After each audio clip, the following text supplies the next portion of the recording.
My name is Dorothy Williams, but most people call me Dot. I'm 65 years old, and until 8 months ago, I thought family meant safety. I thought the people you raised would protect you when you got older, not trap you. I was wrong. My son-in-law Ryan didn't just steal my money and control my life. He shoved me so hard in my own backyard that I fell and broke my arm, and my daughter Jessica, the baby girl I carried and raised and sacrificed everything for, stood there and watched it happen. What they didn't know was that the house they thought they controlled was still legally mine. And what they really didn't know was that a 65-year-old woman with a broken arm can be a lot more dangerous than they imagined. It started 2 years ago, 3 months after my husband Harold died. Harold and I had been married for 43 years.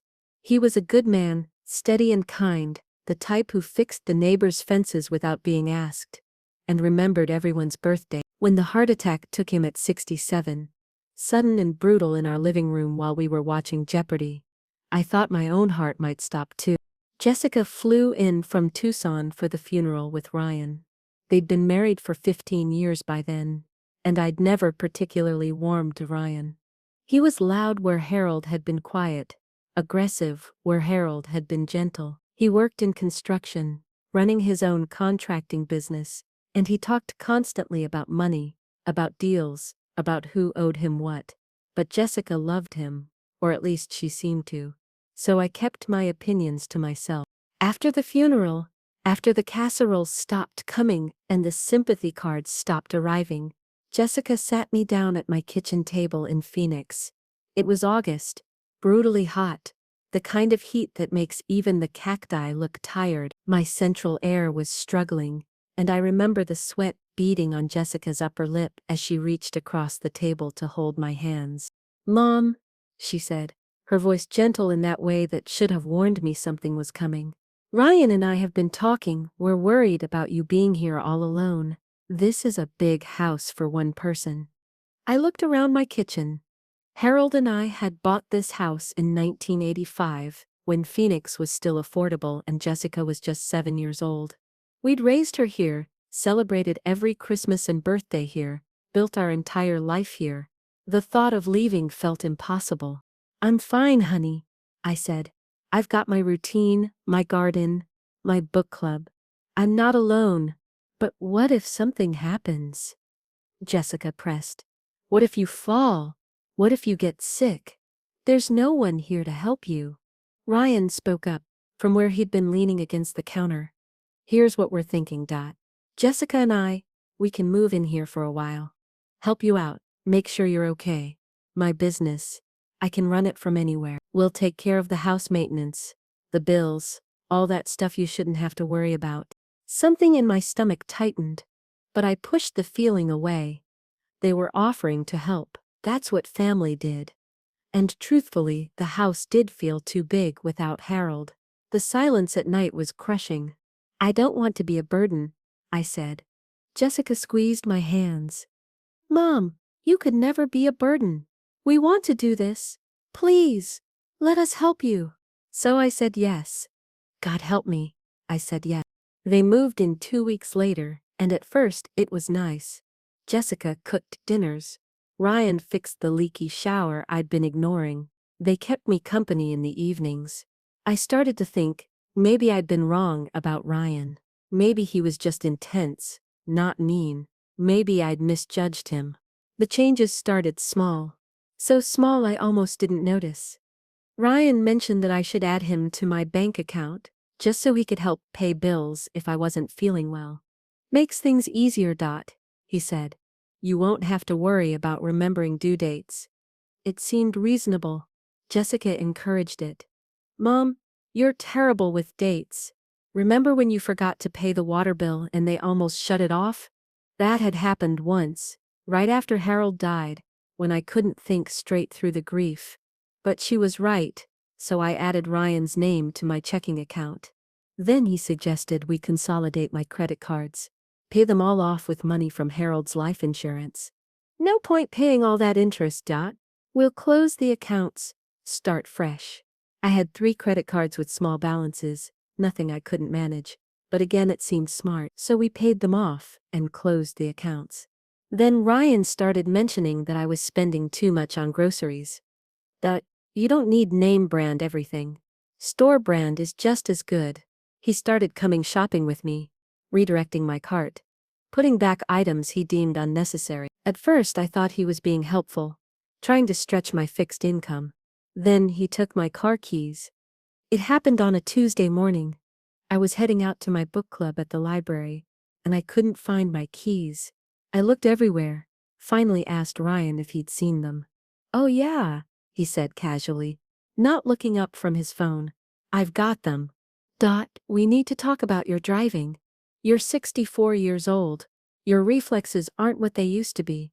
Jessica and we're worried you're going to hurt yourself or someone else." "I'm a perfectly good driver," I said, anger rising in my chest. "I've never had an accident, never even had a speeding ticket." "Yet," Ryan said. "You haven't had an accident yet, but your eyesight, your reaction time, it's not safe anymore. We can drive you wherever you need to go. Just ask." I looked at Jessica, who was washing dishes with her back to me. "Jessica, tell him I'm fine to drive." Jessica turned, and her expression was apologetic but firm. "Mom, he's right. We've noticed you've been a little slower at intersections. A little unsure. It's not safe. We're doing this because we love you."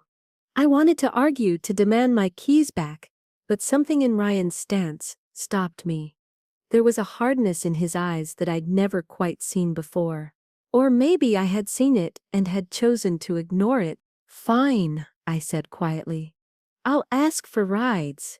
But asking for rides meant asking Ryan, because Jessica was busy, always busy with things that kept her away from me, and Ryan always had conditions.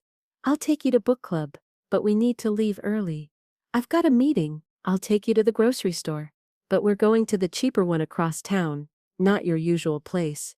"I'll take you to your doctor's appointment, but I'm coming in with you. You might forget what the doctor says." By month 6 of them living with me, I realized I hadn't been anywhere alone in weeks. I hadn't made a decision about my own life in weeks. When I tried to access my bank account online, I found the password had been changed. When I called the bank, they told me Ryan had updated the security settings. "He's on the account," the bank representative said. "He has every right to make changes." I started to feel like a prisoner in my own home. But I told myself I was being dramatic. They were helping me. They were taking care of me. This was what getting older looked like, wasn't it? Losing independence bit by bit. Then came the paperwork. Ryan sat me down one evening with a stack of legal documents. "We need to get your affairs in order. Estate planning, power of attorney, all that stuff. I've had my lawyer draw up some papers that'll make everything simpler when the time comes." "When what time comes?" I asked. "You know, when you're not able to make decisions anymore. When you need full-time care. These documents just make sure Jessica and I can take care of things without having to go through the courts." I looked at the papers. They were dense with legal language. I didn't understand. I should have my own lawyer look at these. Ryan's jaw tightened. My lawyer's already spent time on this. Do you know how much I paid for these documents? You're going to insult me by saying you need a second opinion?" "It's not an insult. I just think." "You know what I think." Ryan stood up, his voice rising. "I think you're ungrateful. Jessica and I have put our lives on hold to take care of you. We moved into this house. We pay your bills. We drive you everywhere. We cook your meals. And you can't even trust us enough to sign some papers?" Jessica appeared in the doorway. "Ryan, calm down." "No, I won't calm down. Your mother is being ridiculous. We're trying to help her, and she's treating us like we're trying to scam her."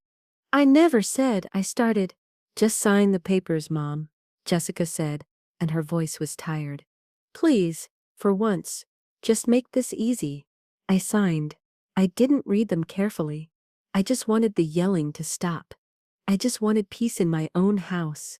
What I didn't realize was that those papers gave Ryan control over everything. My finances, my medical decisions, even the house itself. Or at least that's what Ryan thought. What he didn't know was that Harold and I had put the house in a family trust years ago, with very specific language about how it could be transferred.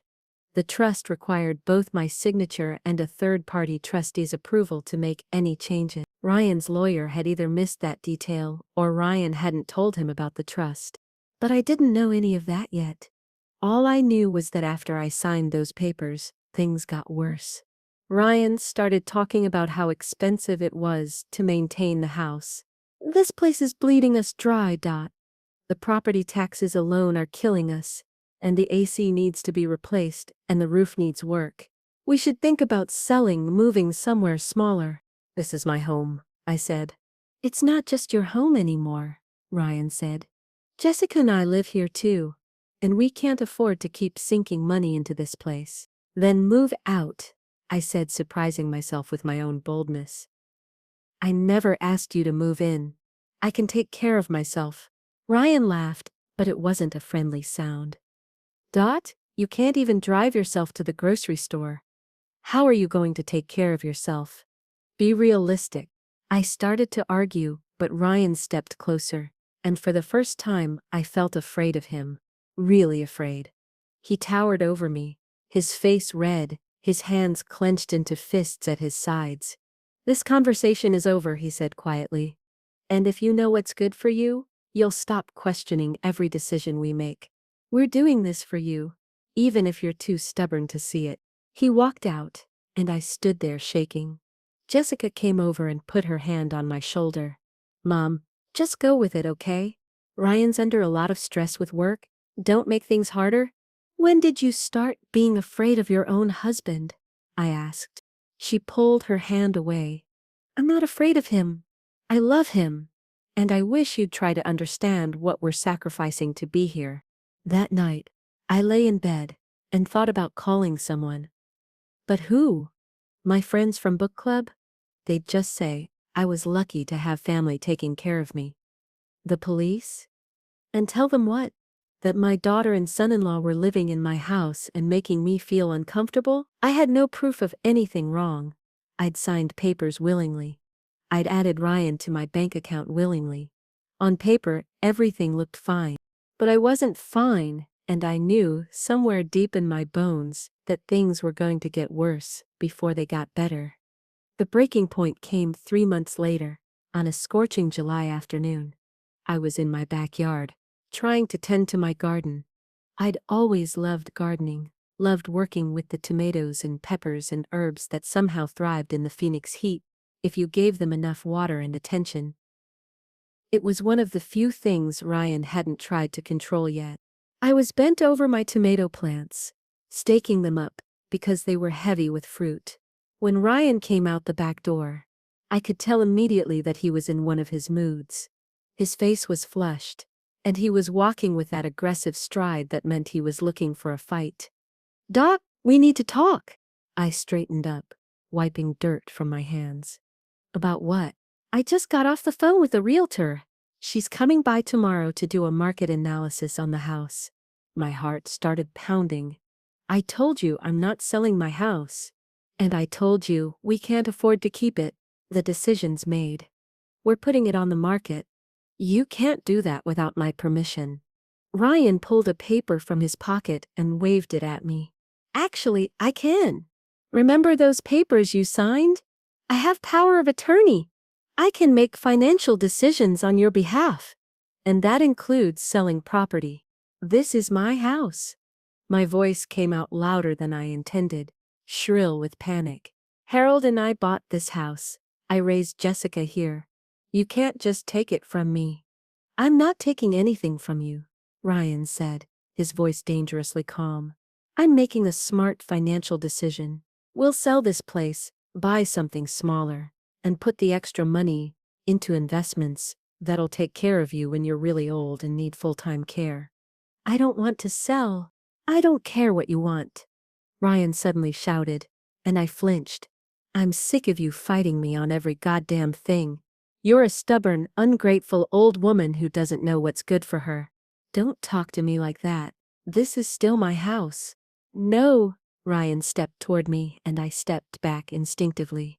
It's not your house anymore. You signed it over. You're just too senile to remember. I'm not senile.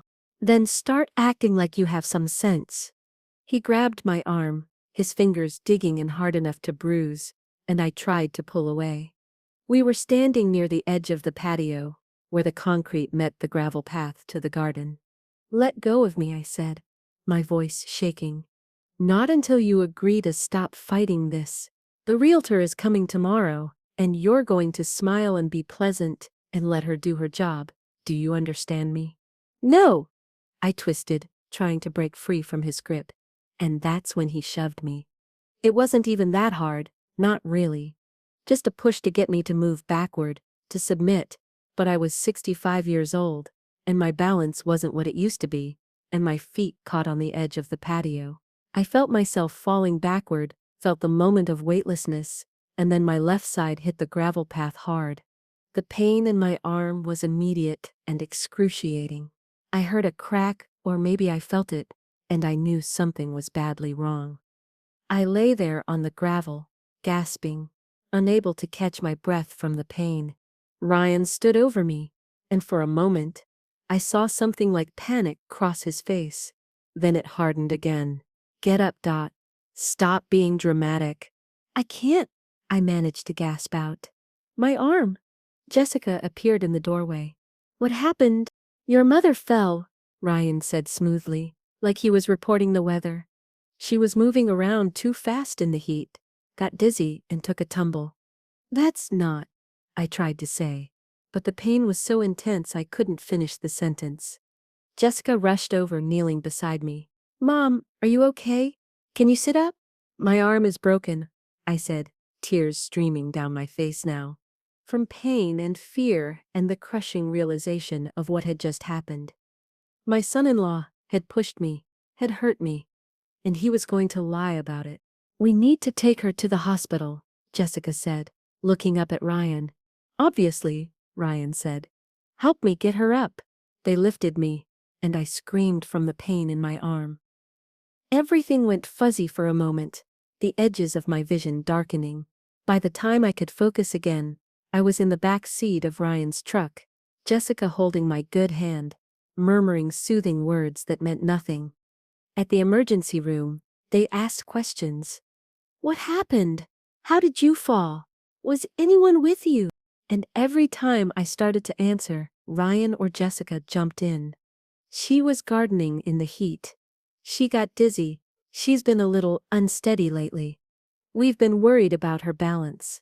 The lies came so easily from them that I started to doubt my own memory. Had he pushed me? Or had I just lost my balance? The pain made it hard to think clearly, and when the doctor came in and said my arm was broken, a clean break of the radius that would require a cast, I just nodded and accepted it. But a nurse came in later, while Jessica and Ryan had stepped out to move the truck, and she sat down next to my bed. She was an older black woman, with kind eyes and a no-nonsense air about her. Mrs. Williams, she said quietly, I need to ask you something, and I need you to be honest with me. Did someone hurt you? I looked at her, and something in my chest cracked open. Yes, I whispered. Who? My son-in-law. He pushed me. The nurse nodded slowly. Do you feel safe going home with him? I wanted to say no. I wanted to tell her everything about the control, the isolation, the fear. But then I thought about what would happen if I did. They'd call the police. There'd be an investigation, and Ryan would deny everything. It would be his word against mine, and he'd already established the narrative that I was unsteady, forgetful, declining. Who would they believe? I'm fine, I said, the lie bitter on my tongue. I'll be fine. The nurse looked at me for a long moment. I'm going to give you a card, she said finally. It's got numbers on it for elder protective services, for abuse hotlines, for legal aid. I'm going to put it in your discharge paperwork. Keep it somewhere safe. Thank you, I whispered. But when Jessica came to collect my discharge papers, I saw her flip through them and pull out the card. She read it, her expression tightening, then slipped it into her purse. "You don't need this, Mom," she said. "This is for people in actually dangerous situations." I said nothing. What was there to say? The ride home was silent. My arm throbbed despite the pain medication they'd given me. Ryan drove, Jessica sat in the passenger seat, and I sat in the back like a child being driven home from school. When we got to the house, my house, I saw it differently. Not as a home anymore, but as a prison. That night, lying in my bed with my broken arm, elevated on pillows, I made a decision. I couldn't keep living like this. I couldn't keep letting them control me, hurt me, erase me, piece by piece. But I also couldn't just walk out. I had no car, no access to my own money, no phone since Ryan had insisted we save money by canceling my cell plan and using the house phone instead. I needed help, and I knew exactly who to call. Carmen Rodriguez had been my friend for 35 years. We'd met when our daughters were in the same second-grade class, and we'd stayed close even after her daughter moved away to California. Carmen lived in Santa Fe now, had been there for the last 10 years, but we still talked on the phone regularly. Or we had, until recently. Ryan had started making comments about my long-distance phone bills, suggesting I cut back on the calls. But the house phone was in the kitchen, and if I was careful, if I waited until late at night when Ryan and Jessica were asleep, I could call her. I waited 3 days. 3 days of playing along, of pretending everything was fine, of letting Jessica help me with tasks I could have done myself with one arm. 3 days of Ryan treating me with careful condescension, like I was fragile and foolish. He never mentioned the push, neither did Jessica. It was like it had never happened. On the third night, at 2 in the morning, I crept out of my bedroom. My arm ached, the cast heavy and awkward, but I moved quietly through the house. The kitchen phone was an old wall unit, and I lifted the receiver carefully, keeping the volume low. Carmen answered on the third ring, her voice thick with sleep. "Hello? Carmen, it's Dot," I whispered. "I need help." I heard her wake up fully. Heard the rustle of blankets. "Dot? What's wrong? Why are you whispering?"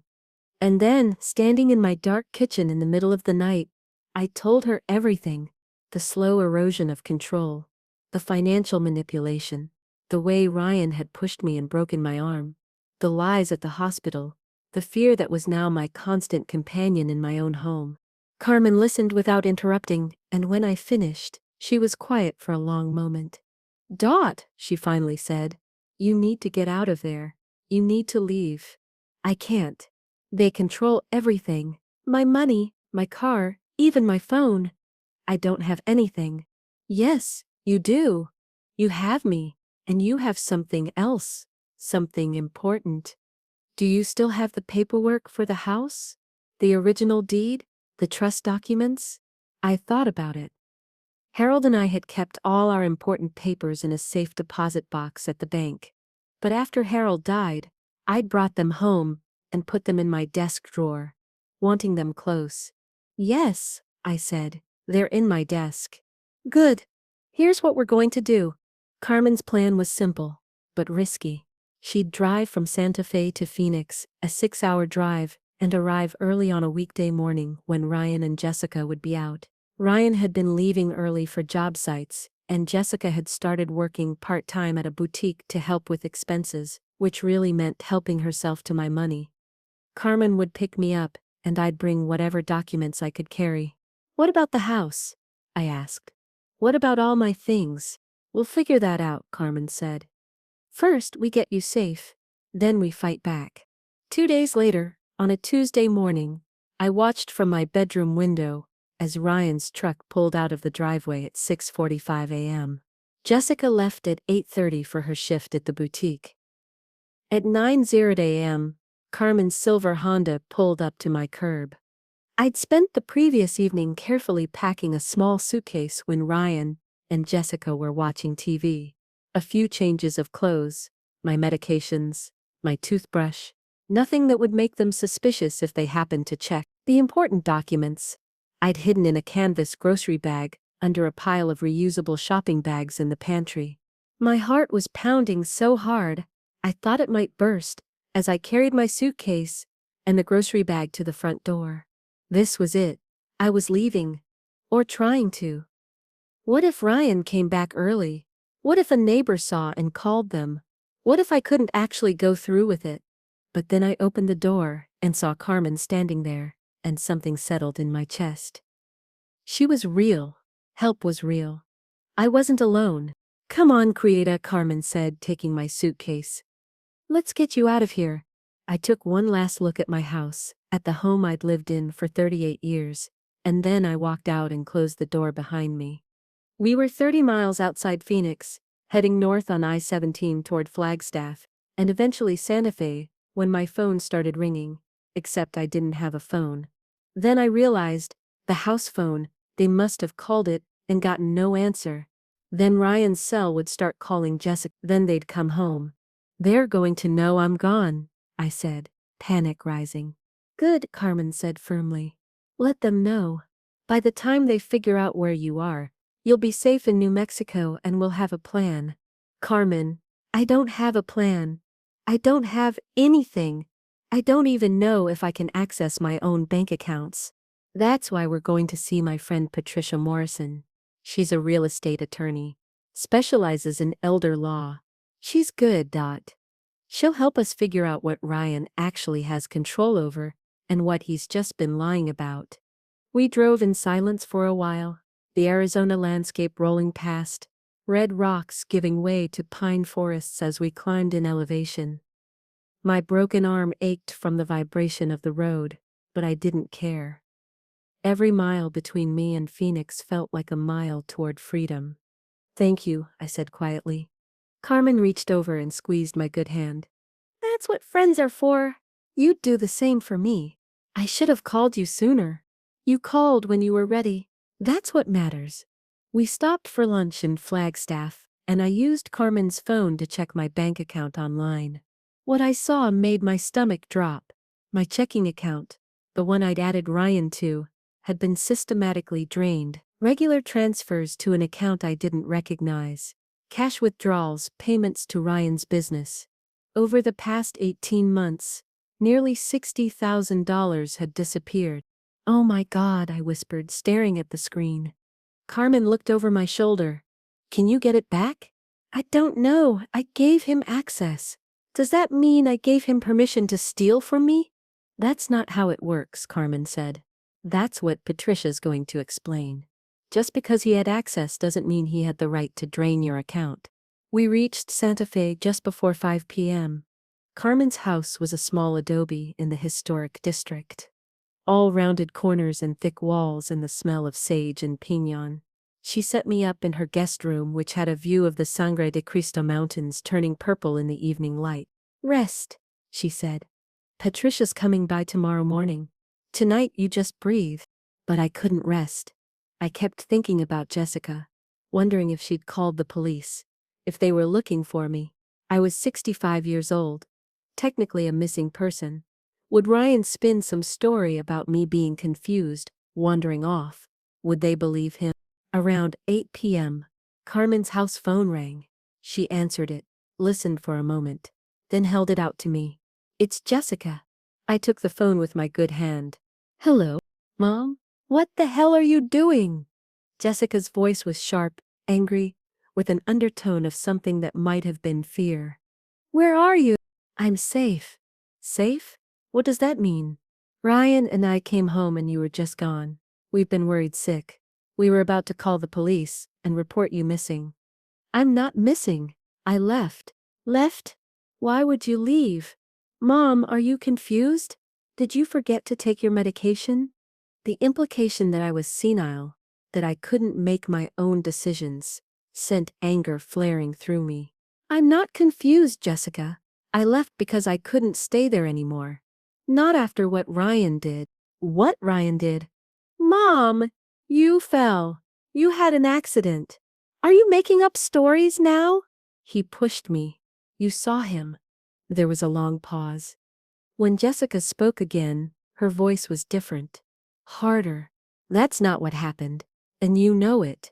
If you start spreading lies like that, there could be legal consequences. Defamation. Slander. Are you threatening me? I'm protecting my husband from false accusations. Where's my money, Jessica? Where's the $60,000 that was in my checking account? Another pause, longer this time. That money was used for household expenses, for taking care of you, for maintaining the house. $60,000 in 18 months? What expenses could possibly cost that much? You have no idea how expensive it is to run a house. The property taxes, the utilities, the repairs, and we've been supporting you, Mom, feeding you, driving you everywhere. Did you think that was free? I felt something cold settle in my chest. This was my daughter, my only child, and she was justifying stealing from me. No, not even justifying it. She genuinely believed she was entitled to it. I want my money back, I said quietly. And I want you and Ryan out of my house. Jessica laughed, and it was not a kind sound. Your house? Mom, you signed it over to Ryan. It's not your house anymore. And good luck trying to kick us out. We have legal right to be there. We'll see about that. Mom, listen to me. If you don't come home, if you keep making these accusations, you're going to force our hand. Ryan's already talking to lawyers about having you declared incompetent, about getting full conservatorship. Is that what you want? To be declared mentally unfit? The threat was clear, and it was terrifying. If they got conservatorship, I'd lose what little control I had left. They could put me in a nursing home, sell everything I owned, and I'd have no say in any of it. But Carmen was shaking her head at me, mouthing words I could read. Don't believe her. I have to go, I said. Mom, wait. I hung up. My hand was shaking. She threatened to have me declared incompetent. Carmen's face was grim. That's harder than they think. But it tells us something important. They're scared. If they weren't, they wouldn't be threatening you. Which means they know they've done something wrong. But what if they can do it? What if a judge believes them? That's why we're seeing Patricia tomorrow. She's going to help us fight back. That night, I barely slept. Every sound made me jump, convinced that Ryan had somehow tracked me down, that he was going to break in and drag me back. But morning came without incident, and at 9 a.m. sharp, Patricia Morrison arrived. She was a compact woman in her late 50s, with short gray hair and sharp eyes behind wire-rimmed glasses. She shook my good hand firmly and sat down at Carmen's kitchen table with a legal pad and a pen. All right, Dorothy, she said. Tell me everything. Start from the beginning and don't leave anything out. So I told her. All of it. The slow erosion of control after Harold died. The bank account. The power of attorney papers I'd signed without reading. The push that broke my arm. The drained accounts. Jessica's threats about conservatorship. Patricia took notes, asked clarifying questions, and never once looked at me with pity or judgment. When I finished, she sat back and tapped her pen on the pad. Okay, she said. Here's what we're dealing with. First, the good news. Based on what you've told me, Ryan likely doesn't actually have legal control of your house. You mentioned Harold set up a family trust. Yes, years ago. Our estate planning attorney recommended it. Do you have the trust documents? I pulled the canvas bag closer and dug through it, finding the papers. Patricia read through them carefully, and slowly. A smile spread across her face. Dorothy, this is solid gold. This trust requires both your signature and the trustee's approval for any property transfers. Who's the trustee? I thought back. Harold's brother, Martin. He lives in Colorado. Have you spoken to him recently? Not in months. Ryan and Jessica discouraged me from calling people. Patricia made a note. We need to contact Martin today, because I can guarantee you Ryan hasn't talked to him. Which means any papers you signed attempting to transfer the house are invalid. The house is still yours. Relief flooded through me so intensely that I started crying. It's still mine? It's still yours, Patricia confirmed. Now, the money is more complicated. Ryan being on your bank account gives him legal access, but what he did with that access, draining the account for his own use, that's financial elder abuse. It's actually a crime in Arizona. Can we prove it? We'll need to get detailed bank statements showing the transfers and withdrawals. We'll need to show that the money went to Ryan's accounts or his business, not to household expenses or your care. It's going to take some work, but yes, I think we can prove it. What about the power of attorney? Can he really have me declared incompetent? Patricia shook her head. Not easily. He'd need a doctor to evaluate you and testify that you lack mental capacity. From where I'm sitting, talking to you right now, you're clearly competent. You fled an abusive situation. You're making rational decisions. You're advocating for yourself. No reputable doctor is going to declare you incompetent. So what do we do? Patricia leaned forward. We go on offense. We file for an emergency protective order against Ryan, based on the assault. We report the financial abuse to Adult Protective Services and to the police. We contact your bank and freeze the account that Ryan has access to. And then, Dorothy, we take back your house. How? You're the legal owner. You have the right to evict anyone living there who you don't want there. We'll file eviction paperwork, get a court order, and have the sheriff's department escort Ryan and Jessica out.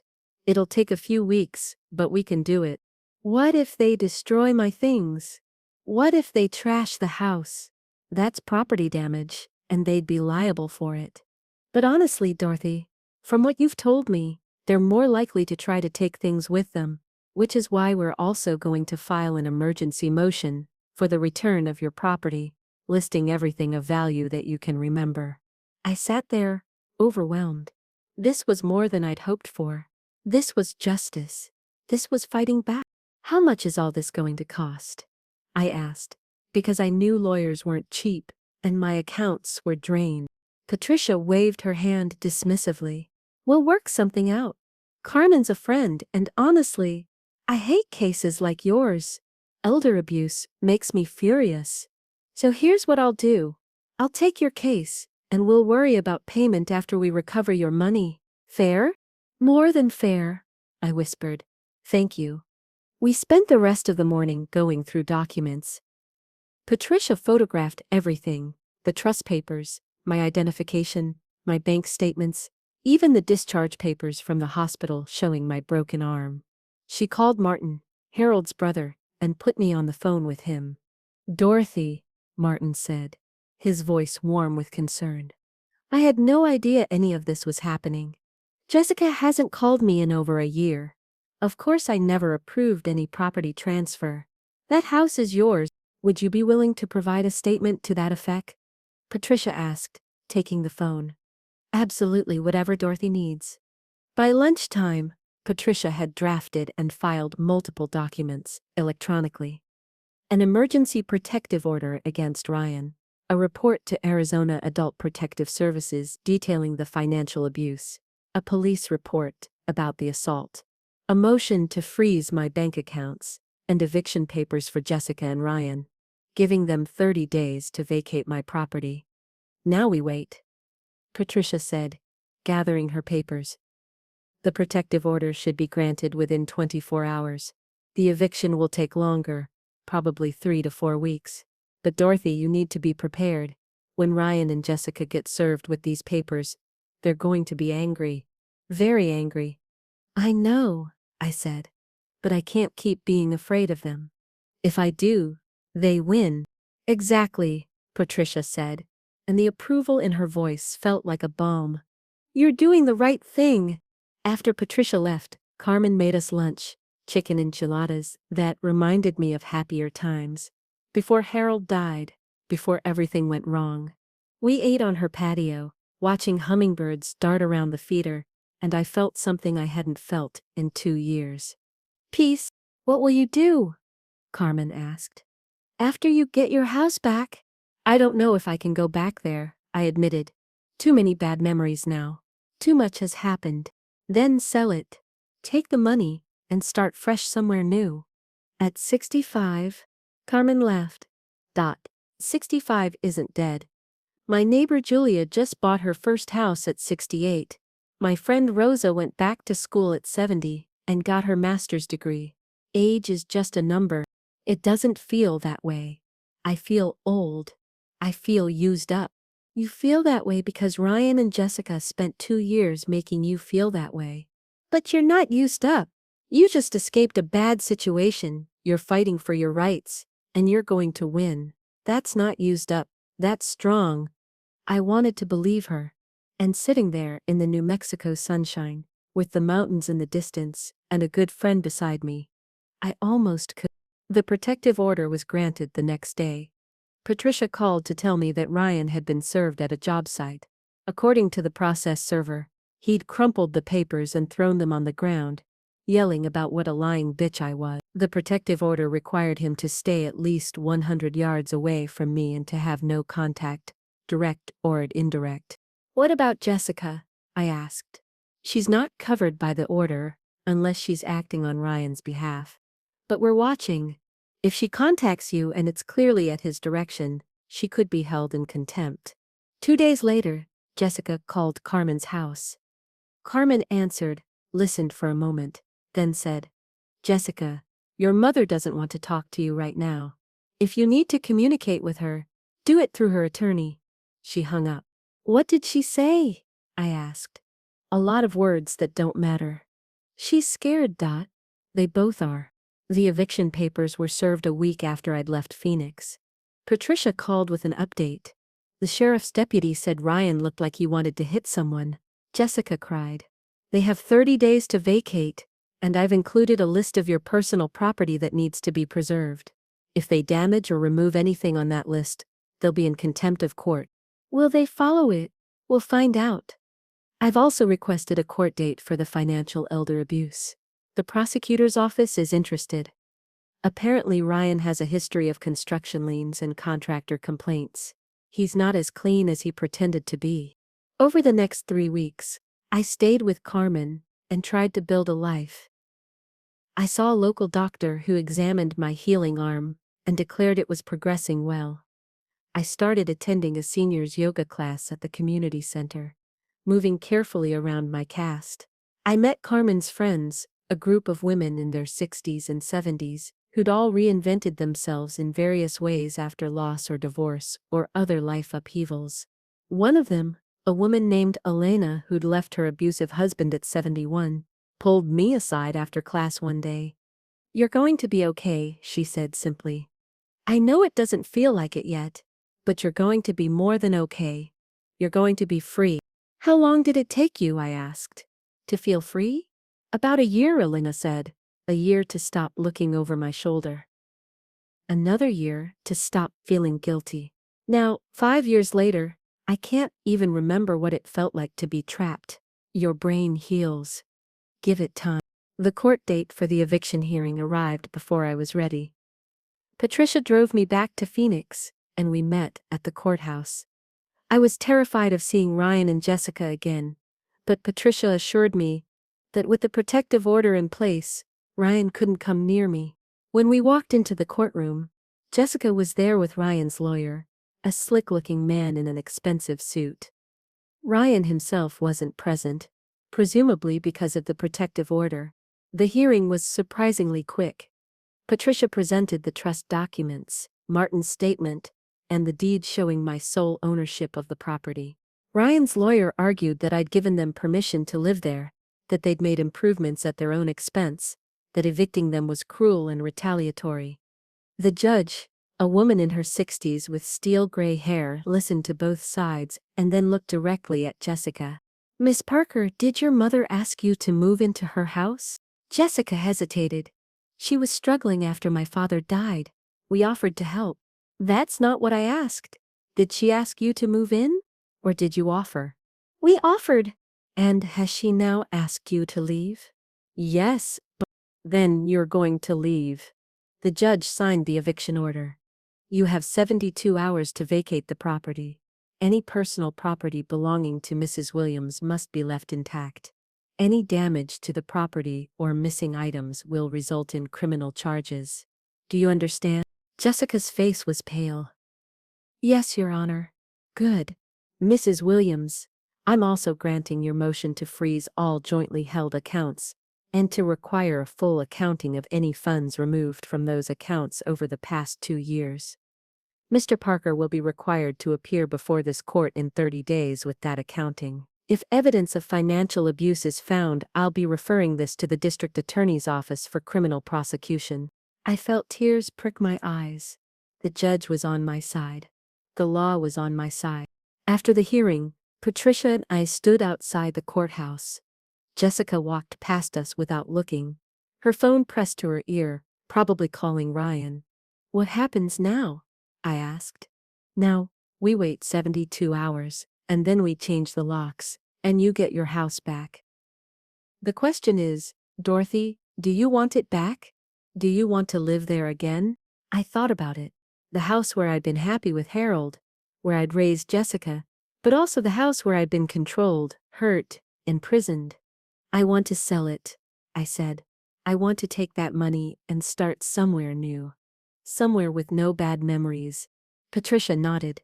Then that's what we'll do. 72 hours later, Carmen and I drove back to Phoenix. Patricia met us at the house with a locksmith. When we opened the door, I braced myself for destruction. But the house was mostly intact. They'd taken some things, furniture that had been theirs, Ryan's tools from the garage, Jessica's clothes and personal items.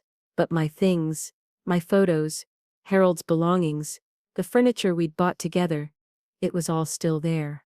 The locksmith changed all the locks while Patricia and I walked through, documenting everything. In my bedroom, I found a note on my pillow in Jessica's handwriting. Mom, I hope you're happy. You've destroyed our lives. Ryan lost his business because of your lies. I've lost my husband because he can't handle the stress of what you've put us through. I'll never forgive you for this. I read it twice, waiting to feel guilty. But all I felt was sad. Sad that my daughter had chosen a man who hurt me over protecting me. Sad that she saw herself as the victim in this story. Sad that the relationship we'd had was gone and might never be repaired. Are you okay? Carmen asked, reading over my shoulder. I will be, I said. Eventually, we spent the next 3 days sorting through the house, packing up what I wanted to keep, arranging for estate sale companies to handle the rest. I took Harold's photos, my mother's jewelry, some books, clothes, a few pieces of furniture that meant something. Everything else could go. Patricia listed the house with a realtor she trusted, and within 2 weeks we had an offer. It was a fair price, maybe even a little higher than I expected. A young family with 2 kids, excited about the neighborhood and the schools. I signed the papers without hesitation. The financial accounting from Ryan came in, and it was damning. $63,000 taken from my account over 18 months. The household expenses he'd claimed were actually payments to his failing construction business, cash withdrawals with no documentation, and luxury purchases that had nothing to do with my care. The district attorney filed criminal charges for financial exploitation of a vulnerable adult. He's going to prison, Patricia told me during one of our phone calls. Probably 2 to 5 years. And the courts ordered him to pay full restitution. What about Jessica? She wasn't charged. There's no evidence she directly stole from you, though she clearly knew what Ryan was doing. But she'll have to live with her choices. I thought about that. Jessica would have to live with knowing she'd chosen her husband over her mother, and that her husband had gone to prison for stealing from me. That seemed like punishment enough. The house sale closed in April, almost exactly 6 months after I'd fled to Santa Fe. I netted over $400,000 after paying off the remaining mortgage and covering the fees. Combined with the money that Ryan was court-ordered to pay back, I had more than enough to start fresh. So Carmen said, pouring us each a glass of wine on her patio. What's next? Are you staying in Santa Fe? I'd been thinking about that. I loved Santa Fe. Loved being near Carmen. Loved the mountains and the art and the culture. But Carmen's guest room wasn't meant to be permanent, and I needed my own space. I want to stay in New Mexico, I said. But I want my own place. Something small, manageable. Maybe outside the city, where it's quieter. Carmen grinned. I thought you might say that. I've been looking at properties. Want to go house hunting tomorrow. We spent the next 2 weeks looking at houses and land. Too expensive, Too remote, too much work, too close to neighbors. And then we found it. A small adobe house on 2 acres just outside the village of Tesuka, about 20 minutes from Santa Fe. It was modest, just 2 bedrooms and 1 bathroom. But it had a covered portal perfect for sitting in the evenings, a small casita that could be a guest house or art studio, and a view of the mountains that made my heart ache in the best way. The previous owner had been an artist who'd moved to a retirement community, and the house still had that creative energy. There were built-in nichos in the walls for displaying art, vigas across the ceiling, saltillo tile floors. It needed some updates, but nothing major, and the price was right. Well within my budget with money left over. I bought it cash and moved in on a sunny May morning. Carmen helped me unpack boxes, hang pictures, arrange furniture. When we were done, we sat on the portal with cold beer and looked out at my land, my view, my sky. How does it feel? Carmen asked. Like starting over, I said. Like being born again at 65. Over the next few months, I settled into my new life. I planted a garden, vegetables and flowers that thrived in the high desert climate. I started taking a pottery class at the local community college, something I'd always wanted to try but never had time for. I joined a hiking group for seniors and discovered I could still manage a decent trail, broken arm, fully healed. I made friends. Not just Carmen's friends, but my own friends. Women and men who'd also started over late in life, who understood that reinvention wasn't just for the young. We had dinners, game nights, potluck parties on my portal, and I started volunteering.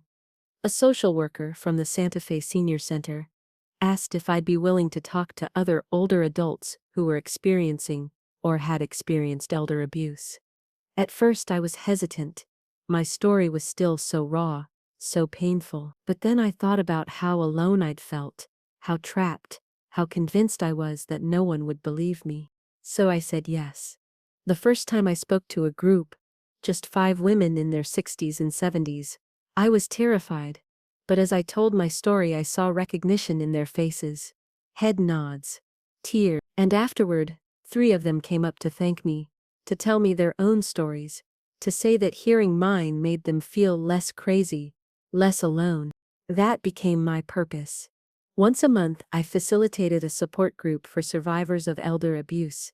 We met at the senior center, shared our stories, talked about the warning signs we'd missed, the ways we'd fought back, or were still fighting. Patricia came sometimes to talk about legal options. A financial advisor volunteered to discuss protecting assets. A therapist led sessions on healing from trauma. Slowly, over months and then over a year, I watched women transform. Saw them go from broken and scared to empowered and angry in the best way. Saw them leave bad situations, fight for their rights, rebuild their lives. And every time one of them succeeded, I felt like I succeeded again too. Ryan's trial happened in October, almost a year after I'd left Phoenix. Patricia represented me at the hearing, though I didn't have to testify. The financial records spoke for themselves. He was sentenced to 3 years in prison and ordered to pay full restitution plus damages. I heard through Patricia that Jessica had filed for divorce shortly after his sentencing. Part of me felt sad about that. Not for Ryan. He'd earned every consequence. But for Jessica. For the daughter I'd raised who'd lost her way so completely. Patricia asked if I wanted to reach out, and I thought about it for a long time. In the end, I sent a short letter through Patricia. Jessica, I don't hate you. I don't even blame you anymore. You made choices that hurt me, but you also have to live with those choices. I hope someday you find peace. If you ever want to talk, really talk without lawyers or anger or blame, I'm willing to listen, but I won't be manipulated again. I won't be controlled again. I've built a life that's mine, and I'm not giving it up for anyone. If you can respect that, we can try to rebuild something. If you can't, I understand. I'll be okay either way. I finally know that I'll always be okay, because I have me. Love, Mom. I didn't hear back from her for 4 months. Then, in February, almost a year and a half after I'd left Phoenix, my phone rang. It was a number I didn't recognize, but something made me answer. Mom? Jessica's voice was small, tentative, nothing like the angry, defensive woman from before. Hello, Jessica. I got your letter. It took me a long time to read it, really read it, and I wanted to call because I need to say I'm sorry. I'm so sorry, Mom. I sat down on my portal, looking out at the mountains. What are you sorry for? For not protecting you. For choosing Ryan over you. For letting him hurt you, and telling myself it was okay, because he was my husband. For stealing your money, or at least for knowing he was stealing it and doing nothing. For all of it. Her voice broke on the last words, and I could hear her crying. Where are you now? I asked. I'm back in Phoenix. I got my own apartment. I'm working at the boutique still, and I've been going to therapy. My therapist, she helped me see how toxic everything was, how Ryan manipulated both of us in different ways. That doesn't excuse what I did. I know that, but I'm trying to understand it so I don't do it again. That's good, I said carefully. That's important work. I don't expect you to forgive me. I don't even know if I deserve forgiveness. But I wanted you to know that I see it now. I see what happened, and I'm trying to be better. We talked for an hour. I didn't forgive her. Not fully, not yet.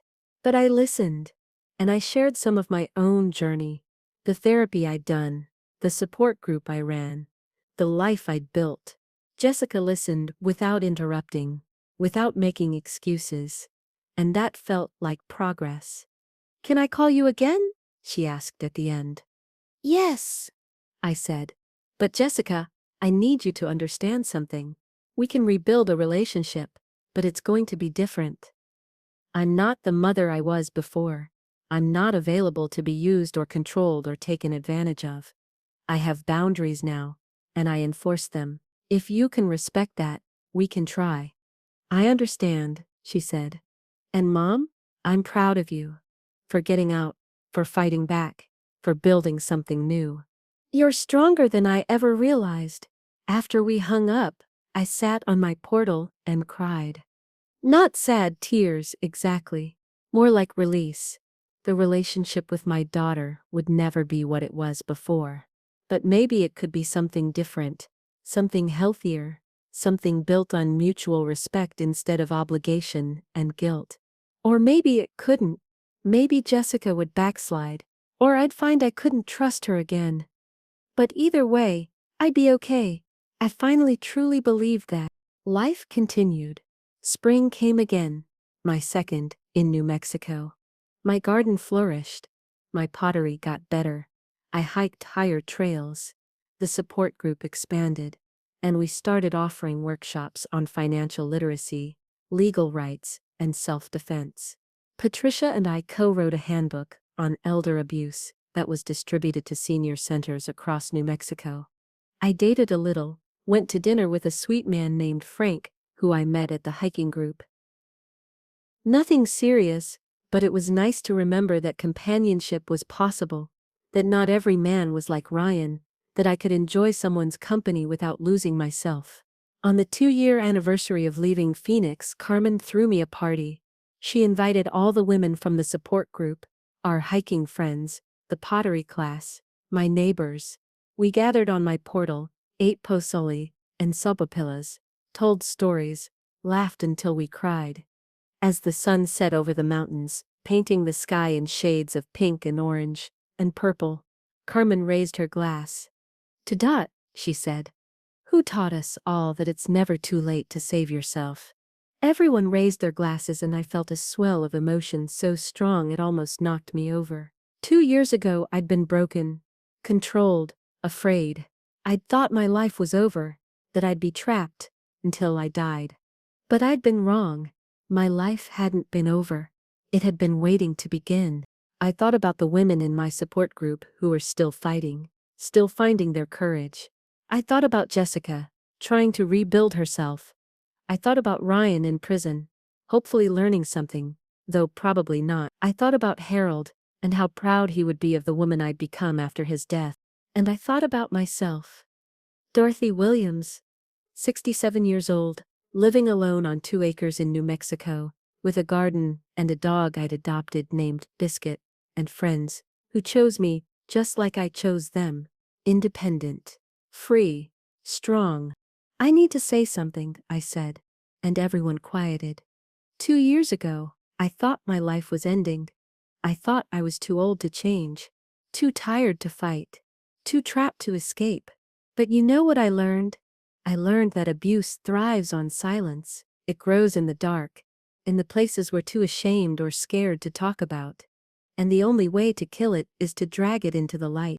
I looked around at all these faces, these women who'd become my tribe.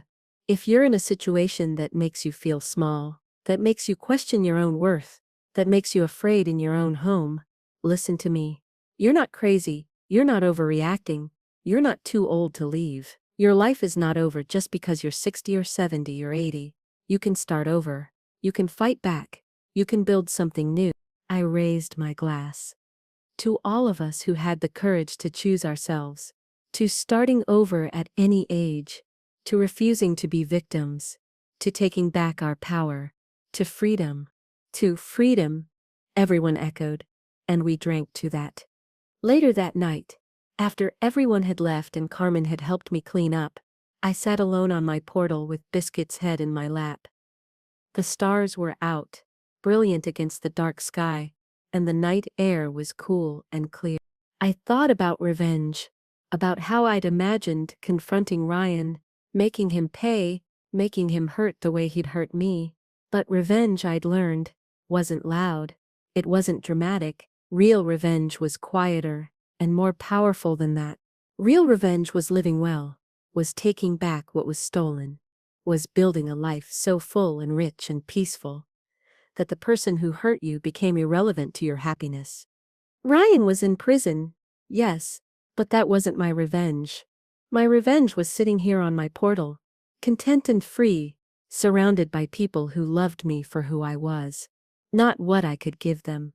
My revenge was helping other women find their own freedom. My revenge was waking up every morning without fear, without having to ask permission, without having to make myself smaller. My revenge was being gloriously, unapologetically myself at 67 years old, in my own home, on my own land, living my own life. I heard a car on the road, saw headlights sweep past. For just a second, old instinct kicked in and my body tensed, heart racing, ready to flee or hide. But then the car continued past, and my heart settled, and I reminded myself, I'm safe, I'm free, I'm home. Biscuit sighed in her sleep, and I scratched behind her ears. Tomorrow I'd water my garden. Tomorrow I'd work on a new pot at the studio. Tomorrow I'd call the woman who'd just joined our support group, the one who'd shown up with her arm in a sling and fear in her eyes, to make sure she was okay. Tomorrow I'd keep living, but tonight I just sat in the quiet dark, listening to the coyotes sing in the distance, watching the stars wheel overhead, and feeling the absolutely certainty that I'd made it out. I'd survived. And more than that, I'd thrived. The truth about starting over at 65 or at any age is that it's terrifying and exhausting, and sometimes you think you can't do it. But the other truth is that you're stronger than you know, braver than you believe, more capable than anyone ever gave you credit for. You just have to take that first step. Make that first phone call. Leave when you can, fight when you must, and trust that on the other side of fear is something beautiful. Freedom! I stayed outside until the cold drove me in, until Biscuit nudged me with her nose, as if to say, bed now, please. I went inside my house, my home, and locked the door. Not because I was afraid, but just because that's what you do at night. I climbed into my bed, pulled up my quilt, and smiled in the dark. Tomorrow I'd wake up free, and the day after that, and the day after that. For the rest of my life, however long or short it might be, I'd wake up free. That was my revenge. That was my victory. That was my life. And it was enough. Every story carries within it an echo of our shared humanity. If this story has touched your heart, share it with someone special. Leave us a comment about what you felt. And subscribe to join us for more soul-reaching stories. Because every life tells a story that deserves to be heard. See you next time.